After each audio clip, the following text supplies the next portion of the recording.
गृह मंत्री अमित शाह 2 दिनों के कर्नाटक दौरे पर हैं। येदियुरप्पा कैबिनेट विस्तार के बाद बगावत के बीच उनका यह दौरा है। आज अमित शाह बगलकोट और बेलगामी जाएंगे। दोपहर 2:30 बजे गृह मंत्री बेलगामी में पब्लिक रैली को संबोधित करेंगे।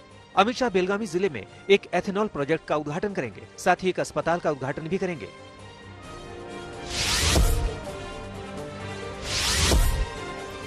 रक्षा मंत्री राजनाथ सिंह ने यूपी के सीएम योगी आदित्यनाथ की जमकर तारीफ की है। राजनाथ सिंह ने उनके परफॉर्मेंस को A1 बताया। आज तक के खास कार्यक्रम सीधी बात में उन्होंने यहाँ तक कहा कि योगी आदित्यनाथ उनसे भी बेहतर सीएम है। राजनाथ सिंह साल 2000 से 2 साल के लिए सीएम रहे थे। राजनाथ ने सीएम योगी की तारीफ करते हुए कहा कि वो हर तबके के विकास के लिए काम कर रहे हैं। उनका जीवन जनता के लिए समर्पित है।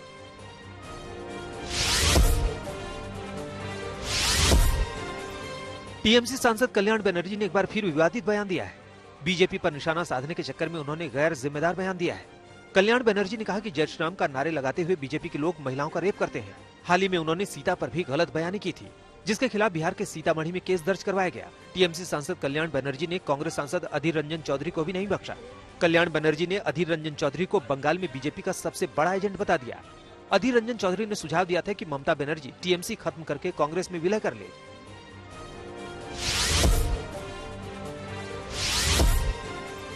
बिहार में बिगड़ती कानून व्यवस्था को लेकर आरजेडी नेता तेजस्वी यादव ने सीएम नीतीश कुमार पर जमकर निशाना साधा है।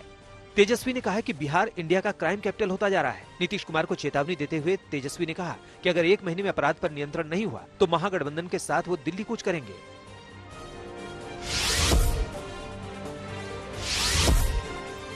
रेप के आरोपी महाराष्ट्र के मंत्री धनंजय मुंडे की मुश्किलें कम नहीं हो रही हैं। बॉम्बे हाईकोर्ट में उनके खिलाफ एक याचिका दायर की गई है। रेप का केस दायर करने वाली महिला ने आज तक से खास बातचीत में कहा कि वो धनंजय मुंडे से डरी हुई है। पीड़िता का आरोप है कि धनंजय मुंडे के पास कई प्राइवेट वीडियो हैं, जिन्हें वो लीक कर सकते हैं। हालांकि इस मामले में धनंजय मुंडे को पार्टी से क्लीन चिट मिल गई है। एनसीपी ने इस्तीफा लेने से इनकार कर दिया है।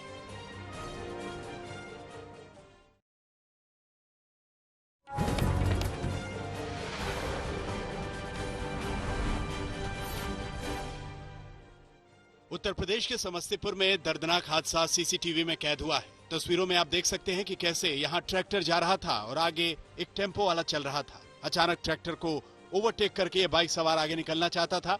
बाइक पर एक महिला भी बैठी है, लेकिन सेकंड भर में बाइक सवार ट्रैक्टर और टेम्पो के बीच में फंस जाता है। महिला तो दूर जाकर गिरती है, लेकिन बाइक सवार को ट्रैक्टर दूर तक घसीटता चला जाता है। शुक्र है कि इस हादसे में महिला और बाइक सवार दोनों बाल बाल बच गए।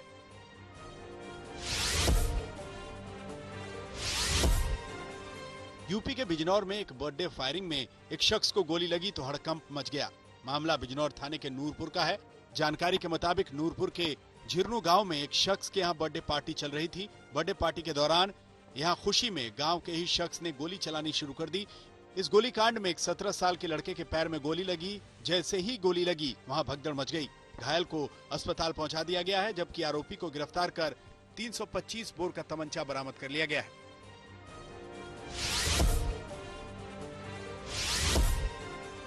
बिहार के गोपालगंज में दबंगों ने जमीन पर कब्जा करने की नीयत से एक ही परिवार के 2 सदस्यों की गोली मारकर हत्या कर दी। मामला थाना दरगाह रोड का है। आरोपों के मुताबिक आरोपियों ने रंगदारी में पीड़ित से 10 धूर जमीन मांगी थी। पीड़ितों ने जमीन देने से इनकार कर दिया तो दबंगों ने 2 भाइयों को गोली मार दी। दोनों की हालत गंभीर होने पर उन्हें गोरखपुर रेफर कर दिया गया। पुलिस के मुताबिक 2 पक्षों में ये गोलीकांड हुआ है, जिसमें से एक पक्ष से 4 और दूसरे पक्ष से 2 लोगों को गिरफ्तार किया गया है।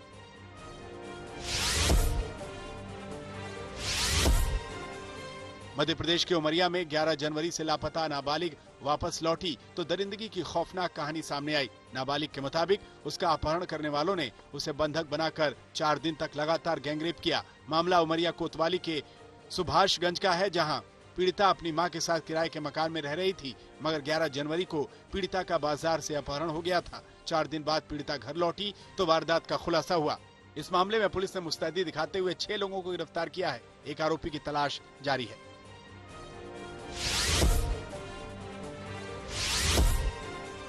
मध्य प्रदेश के बड़वानी में एक लड़की ने पुल से नदी में कूदकर खुदकुशी करने की कोशिश की। तस्वीरें देखिए। नर्मदा नदी में एक लड़की की रेस्क्यू ऑपरेशन की तस्वीरें हैं। मामला कोतवाली थाना क्षेत्र का है। चश्मदीद के मुताबिक एक लड़की कसरावत पुल पर आई और उसने नर्मदा में छलांग लगा दी, मगर लड़की के कूदते ही एक नाविक ने उसे देख लिया। तुरंत ही नाविक ने नर्मदा में अपनी नाव उतार दी। नाविक के शोर मचाने से गोताखोरों ने भी नाविक का साथ दिया और लड़की को सुरक्षित बचा लिया गया। पुलिस अब मामले की जांच कर रही है। आखिर किन वजहों से लड़की ने नदी में छलांग लगाई।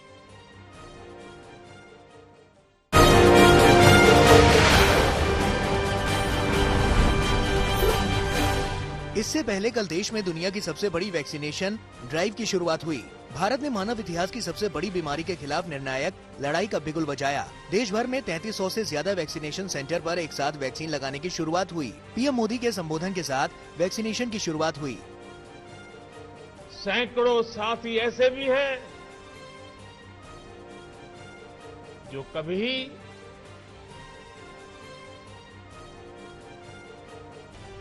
घर वापस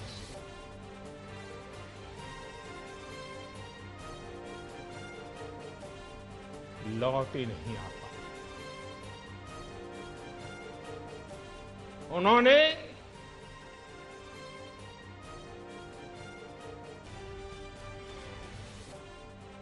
एक एक जीवन को बचाने के लिए अपना जीवन आहूत कर दिया।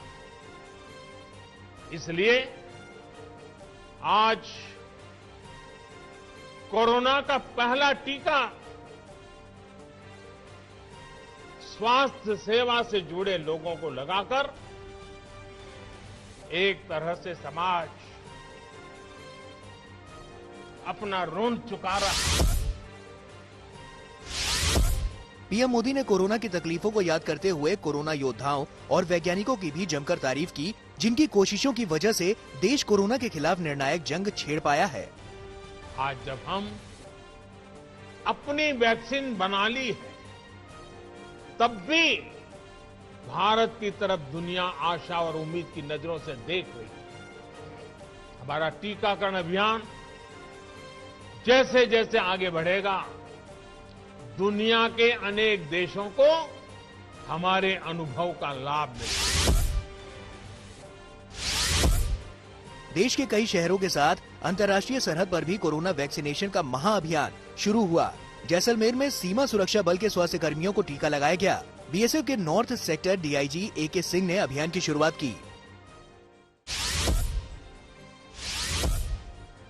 प्रधानमंत्री नरेंद्र मोदी आज गुजरात के केवड़िया को शानदार गिफ्ट देने जा रहे हैं। आज पीएम 8 हाईटेक ट्रेन को हरी झंडी दिखाएंगे, जो अहमदाबाद से केवड़िया जाएगी।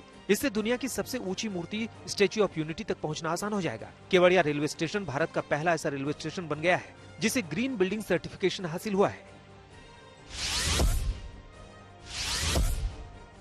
किसानों के प्रदर्शन का 54वां दिन है।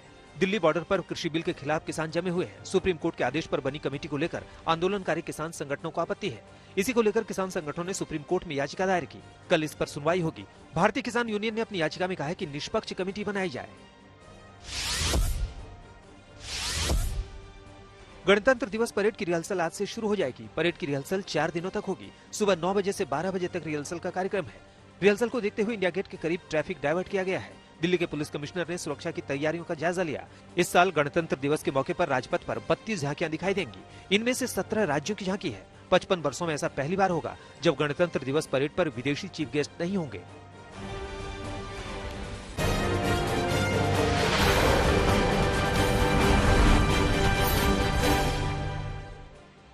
दिल्ली समेत एनसीआर को रात में जबरदस्त कोहरे का सामना करना पड़ा, लेकिन अच्छी बात ये रही कि सुबह होते ही कुहासा छट गया और मौसम साफ हो गया। रात को दिल्ली में कहीं कहीं पर तो विजिबिलिटी महज कुछ मीटर ही रह गई। ऐसे में राहगीरों को बेहद परेशानियों का सामना करना पड़ा। दिल्ली से सटे नोएडा के कुछ हिस्सों में रात में घने कोहरे का कहर दिखा, खासकर ग्रेटर नोएडा एक्सप्रेसवे पर। एक्सप्रेसवे पर कोहरे की वजह से चंद मीटर की ही विजिबिलिटी दिखी। मौसम विभाग के मुताबिक दिल्ली के साथ चंडीगढ़, पंजाब, यूपी, बिहार, असम और मेघालय को देर तक घने कोहरे का सामना करना होगा। मौसम विभाग के मुताबिक घने कोहरे के बीच यूपी के लखनऊ में 25 मीटर, वाराणसी, बरेली, बहराइच में 50 मीटर विजिबिलिटी रही।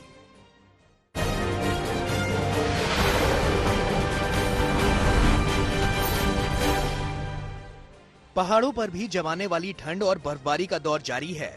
लद्दाख में तो पारा -20 डिग्री तक पहुंच गया है। यहाँ झील जम गई, बर्फ की चादर बिछ गई।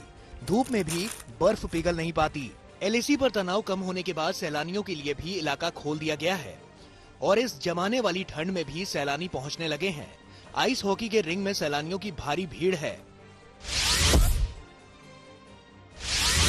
श्रीनगर में भी जमकर बर्फबारी हुई, इससे यहाँ काफी दिक्कतें भी हो रही हैं। आवाजाही काफी मुश्किल हो गई है। कुछ दिनों पहले इतनी बर्फबारी हुई कि लोगों का चलना फिरना तक दूभर हो गया। हालांकि इन बदतर हालात में कुछ लोग मददगार बने हैं। लोगों तक जरूरी सामान पहुंचाने का मोर्चा संभाला एक डिलीवरी बॉय ने। अपने घोड़े से बर्फीली राहें पार की और घर घर जाकर लोगों को दवाएं, बच्चों के लिए खाने पीने से जुड़ी चीजें ऑर्डर पर मुहैया कराईं।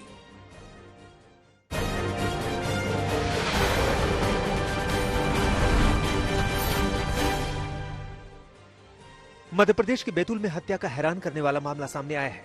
यहाँ एक दत्तक पुत्री ने अपने ही पिता की हत्या प्रेमी और दोस्तों के साथ मिलकर कर दी। आरोपों के मुताबिक पिता अपनी बेटी को उसके बॉयफ्रेंड से मिलने जुलने और रात में फोन पर बात करने से टोकता था। इसी बात से नाराज होकर लड़की ने हत्या की साजिश रची थी। लड़की और उसके प्रेमी के साथ प्रेमी के 2 दोस्तों को पुलिस ने गिरफ्तार कर लिया है।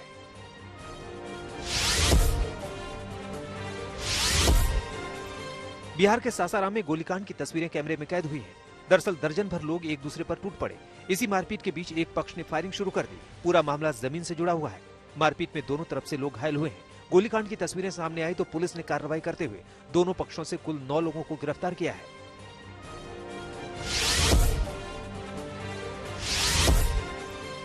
पश्चिम बंगाल के हावड़ा में एक छात्रा का शव मिलने के बाद परिजनों ने जमकर हंगामा किया।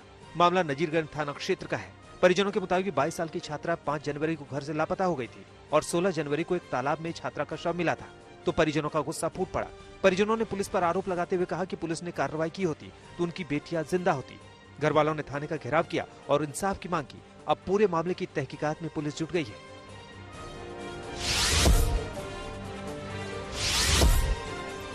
महाराष्ट्र के वर्धा में पुलिस को बड़ी कामयाबी मिली है। यहाँ पुलिस ने अवैध शराब की बड़ी खेप बरामद की है। मामला गिरट पुलिस थाना क्षेत्र का है। पुलिस को सूचना मिली थी कि यहाँ से विदेशी शराब की अवैध तस्करी हो रही है। पुलिस ने जाल बिछाया और चेक पोस्ट सखारा के पास एक ट्रक को पकड़ लिया। पुलिस ने ट्रक से 30,90,000 की अवैध शराब बरामद की है। पुलिस के मुताबिक ये शराब नागपुर से चंद्रपुर ले जाई जा रही थी।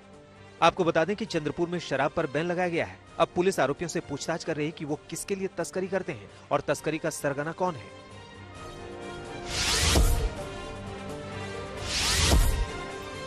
नोएडा पुलिस के हत्थे शातिर ठग चढ़े हैं। मामला थाना सेक्टर 39 का है। पुलिस के मुताबिक गिरफ्त में खड़े ये शातिर ठग खुद को सरकारी अफसर बताकर लोगों को डराते धमकाते थे और उनसे रुपए ऐंठ लेते थे। पुलिस को आरोपियों के पास से एक बाइक और 30 किलो चांदी मिली है। पुलिस आरोपियों के बारे में आगे की जांच में जुट गई है।